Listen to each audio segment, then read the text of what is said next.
kita akan membahas kasus yang sempat menggegerkan Indonesia pada tahun 2020, yaitu kasus seorang cewek 15 tahun yang membunuh bocah tetangganya sendiri dan memasukkannya ke dalam lemari kamarnya sendiri. Wah, gila kan?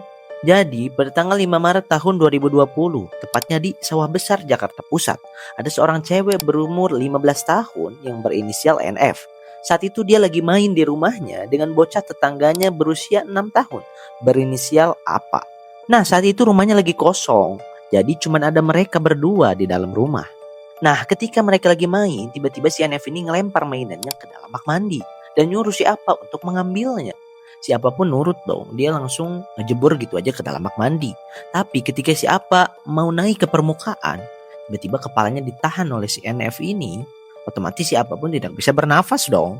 Dan setelah 5 menit kepalanya ditahan, ya si apapun tergulai lemas dan meninggal. Kemudian jasad si apapun dipindahkan oleh si NF ini ke dalam lemari yang ada di kamarnya sendiri, supaya nggak ketahuan sama orang tuanya. Nah, pada malam harinya orang tua siapa ini mencari-cari kemana siapa sebenarnya pergi. Dan warga pun ikut membantu mencari siapa. Gokilnya, ketika orang-orang lagi sibuk mencari, si NF ini malah memposting sesuatu unggahan di akun Facebooknya. Seperti ini nih.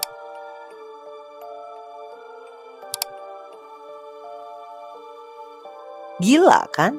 Nah, teman-teman Facebook si NF ini itu cuman nganggap kok itu ya cuman bercandaan. Mereka gak mengira kalau ternyata pelaku sebenarnya adalah si NF ini. Esok harinya NF pun menyerahkan dirinya ke polisi. Dan setelah semuanya terungkap, orang-orang semua kaget, khususnya orang tua si NF dan orang tua si apa. Karena mereka gak pernah mengira kalau pelaku penghilangan nyawanya adalah si NF ini. Nah, ketika si NF diinterogasi, dia ditanya kenapa dia membunuh si apa. Si NF pun menjawab gak tahu, pengen aja. Katanya terinspirasi dari film. Dan ketika si NF juga ditanya apakah kamu menyesal setelah membunuh si apa, si NF menjawab enggak, dia enggak nyesal, justru puas. Dan menurut kesaksian si NF ini, katanya sebelum-sebelumnya memang sudah ada keinginan untuk membunuh, tapi sebelumnya itu masih bisa ditahan. Tapi setelah diselidiki lebih lanjut, ternyata si NF ini juga merupakan korban pemerkosaan dari beberapa tetangganya. Bahkan di hari kejadian pun dia itu sedang dalam kondisi hamil. Jadi menurut kalian, apakah si NF ini membunuh karena pure dia seorang psikopat? Karena dia membunuh gak butuh alasan, pengen aja. Gak ada balas dendam, gak ada marah, gak ada apapun, karena pengen aja.